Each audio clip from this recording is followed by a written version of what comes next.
चलिए सुनते हैं मुंशी प्रेमचंद्र द्वारा लिखा गया उपन्यास मनोरमा का चौथा अध्याय। मुंशी वज्रधर उन रेल के मुसाफिरों में थे जो पहले तो गाड़ी में खड़े होने की जगह मांगते हैं, फिर बैठने की फिक्र करने लगते हैं और अंत में सोने की तैयारी कर देते हैं।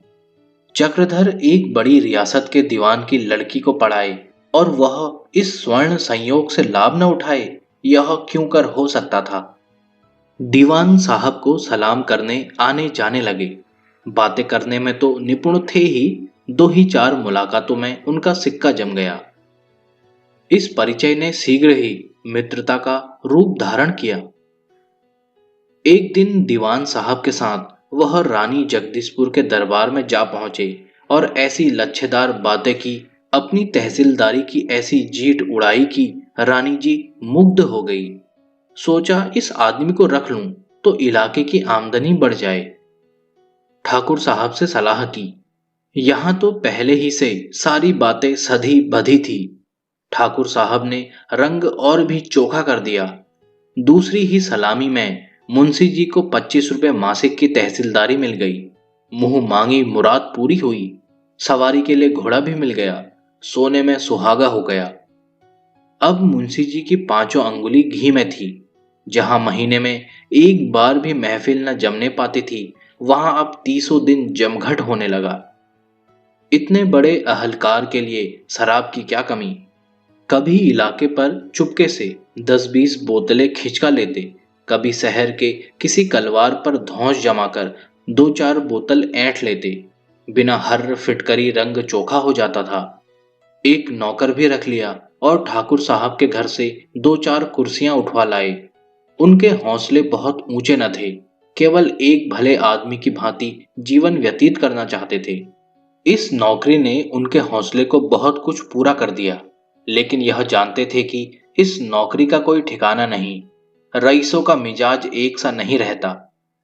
मान लिया रानी साहिबा के साथ निभे गई तो कै दिन, राजा साहब आते ही पुराने नौकरों को निकाल बाहर करेंगे।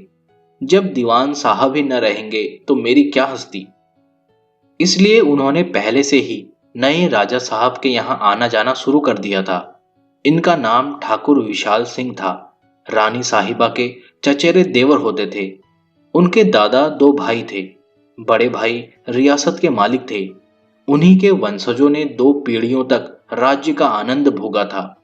अब रानी के निःसंतान होने के कारण विशाल सिंह के भाग्य उदय हुए थे। 2-4 गांव जो उनके दादा को गुजारे के लिए मिले थे, उन्हीं को रहन बई करके इन लोगों ने 50 वर्ष काट दिए थे। यहां तक कि विशाल सिंह के पास इतनी भी संपत्ति न थी कि गुजर बसर के लिए काफी होती। उस पर कुल मर्यादा का पालन करना आवश्यक था। महारानी के पट्टीदार थे और इस हैसियत का निर्वाह करने के लिए उन्हें नौकर चाकर, घोड़ा गाड़ी सभी कुछ रखना पड़ता था। अभी तक परंपरा की नकल होती चली आई थी। दशहरे के दिन उत्सव जरूर मनाया जाता था। जन्माष्टमी के दिन जरूर धूमधाम होती। प्रातःकाल था। माघ महीने की ठंड पड़ रही थी। मुंशी जी ने गर्म पानी से स्नान किया, कपड़े पहने। बाहर घोड़ा तैयार था, उस पर बैठे और शिवपुर चले। जब आप ठाकुर साहब के मकान पर पहुंचे तो ठाकुर साहब धूप में बैठे एक पत्र पढ़ रहे थे। मुंशी जी ने मोड़े पर बैठते हुए कहा, सब कुशल आनंद है ना? ठाकुर, जी हाँ, ईश्वर की दया है। कहिए, दरबार के क्या समाचार हैं? मुंशी जी ने मुस्कुराकर कहा, सब वही पुरानी बातें हैं। डॉक्टरों के पौ 12 हैं। दिन में 3-3 डॉक्टर आते हैं। रोज जगदीशपुर के 16 कहार पालकी उठाने के लिए बेगार पकड़कर आते हैं। वैद्य जी को लाना और ले जाना उनका काम है। ठाकुर, अंधेर है और कुछ नहीं। यह महा अन्याय है। बेचारी प्रजा तबाह हुई जाती है। आप देखेंगे कि मैं इस प्रथा को क्यों कर जड़ से उठा देता हूं। मुंशी, आपसे लोगों को बड़ी बड़ी आशाएं हैं। चमारों पर भी यही आफत है। 10-12 चमार रोज साइसी करने के लिए पकड़ बुलाए जाते हैं। सुना है इलाके भर के चमारों ने पंचायत की है कि जो साइसी करे उसका हुक्का पानी बंद कर दिया जाए। अब या तो चमारों को इलाका छोड़ना पड़ेगा या दीवान साहब को साइस नौकर रखने पड़ेंगे। ठाकुर, चमारों को इलाके से निकालना दिल लगी नहीं है। ये लोग समझते हैं कि अभी वही दुनिया है जो बाबा आदम के जमाने में थी। इस देश से न जाने कब यह प्रथा मिटेगी। मैं रियासत की काया पलट कर दूंगा। सुनता हूं पुलिस आए दिन इलाके में तूफान मचाती रहती है। मैं पुलिस को वहां कदम न रखने दूंगा। मुंशी, सड़कें इतनी खराब हो गई हैं कि एक के गाड़ी का गुजर ही नहीं हो सकता। ठाकुर, सड़कों को दुरुस्त करना मेरा पहला काम होगा। मोटर सर्विस जारी कर दूंगा जिसमें मुसाफिरों को स्टेशन से जगदीशपुर जाने में सुविधा हो। इलाके में लाखों बीघे ईख बोई जाती हैं। मेरा इरादा है कि एक शक्कर की मिल खोल दूं। सेखी नहीं मारता, इलाके में एक बार रामराज्य स्थापित कर दूंगा। आपने किसी महाजन को ठीक किया? मुंशी, हाँ, कई आदमियों से मिला था और वे बड़ी खुशी से रुपए देने के लिए तैयार हैं। केवल यही चाहते हैं कि जमानत के तौर पर कोई गांव लिख दिया जाए। ठाकुर, तो जाने दीजिए। अगर कोई मेरे विश्वास पर रुपए दे तो दे, लेकिन रियासत की इंच भर भी जमीन रेहन नहीं कर सकता। मुझे पहले ही मालूम था कि इस शर्त पर कोई महाजन रुपए देने पर राजी न होगा। ये बला के चगड़ होते हैं। मुझे तो इनके नाम से चिढ़ है। मेरा वश चले तो आज इन सबों को तोप पर उड़ा दूं। इन्हीं के हाथों आज मेरी यह दुर्गति है। इन नर पिचासों ने सारा रक्त चूस लिया। पिताजी ने केवल 5,000 लिए थे, जिनके 50,000 हो गए, और मेरे 3 गांव जो इस वक्त 2 लाख के सस्ते थे नीलाम हो गए। पिताजी का मुझे यह अंतिम उपदेश था कि कर्ज कभी मत लेना। इसी शोक में उन्होंने देह त्याग की। यहां अभी यह बातें हो ही रही थी कि जनाना खाने में से कलह शब्द आने लगे। मालूम होता था कई स्त्रियों में संग्राम छिड़ा हुआ है। ठाकुर साहब ये कर्कश शब्द सुनते ही विकल हो गए। उनके माथे पर बल पड़ गए, मुख तेजहीन हो गया। यही उनके जीवन की सबसे दारुण व्यथा थी। यही कांटा था जो नित्य उनके हृदय में खटका करता था। उनकी बड़ी स्त्री का नाम वसुमती था। वह अत्यंत गर्वशीला थी, नाक पर मक्खी भी न बैठने देती। वह अपनी सहपत्नियों पर उसी भांति शासन करना चाहती थी जैसे कोई सास अपनी बहुओं पर करती है। दूसरी स्त्री का नाम रामप्रिया था। वह रानी जगदीशपुर की रानी की सगी बहन थी। दया और विनय की मूर्ति, बड़ी विचारशील और वाक्य मधुर। जितना कोमल अंग था उतना ही कोमल हृदय भी था। घर में इस तरह रहती थी मानो थी ही नहीं। उन्हें पुस्तकों से विशेष रुचि थी। हरदम कुछ न कुछ पढ़ा करती थी। सबसे अलग विलग रहती थी, न किसी के लेने में न देने में, न किसी से वैर न किसी से प्रेम। तीसरी स्त्री का नाम रोहिणी था। ठाकुर साहब का उन पर विशेष प्रेम था और वह भी प्राण प्राण से उनकी सेवा करती थी।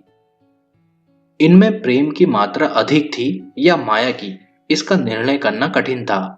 उन्हें यह असह्य था कि ठाकुर साहब उनकी सौतों से बातचीत भी करें। वसुमती कर्कशा होने पर भी मलिन हृदय न थी। जो कुछ मन में होता वही मुख में।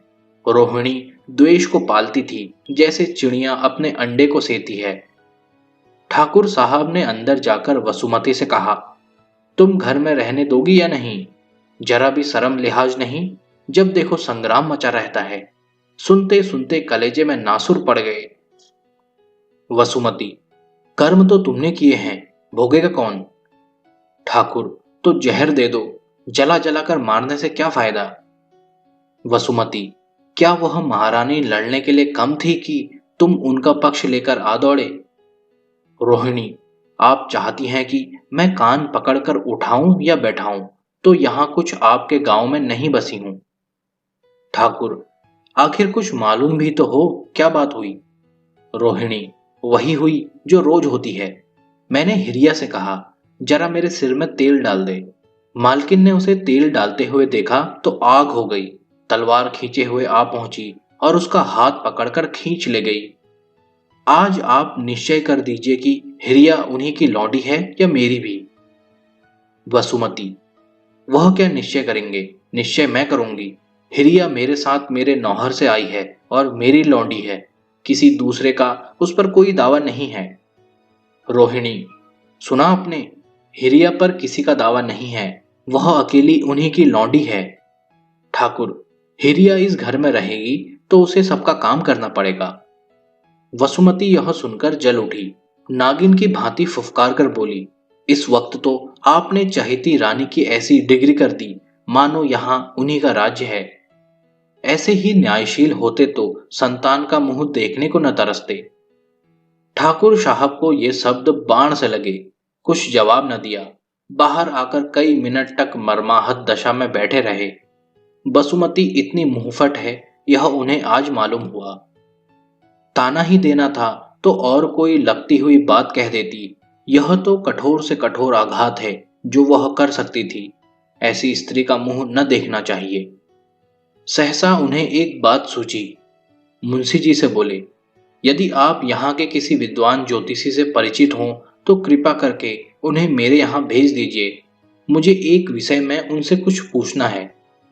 मुंशी, आज ही लीजिए, यहाँ एक से बढ़कर एक ज्योतिषी पड़े हुए हैं। आप मुझे कोई गैर न समझिए। जब जिस काम की इच्छा हो मुझे कहला भेजिए, सिर के बल दौड़ा आऊंगा। मैं तो जैसे महारानी को समझता हूं वैसे ही आपको भी समझता हूं। ठाकुर, मुझे आपसे ऐसी ही आशा है। जरा रानी साहिबा का कुशल समाचार जल्द भेजिएगा। वहां आपके सिवा मेरा कोई नहीं है। आपके ऊपर मेरा भरोसा है। जरा देखिएगा कोई चीज इधर उधर न होने पाए।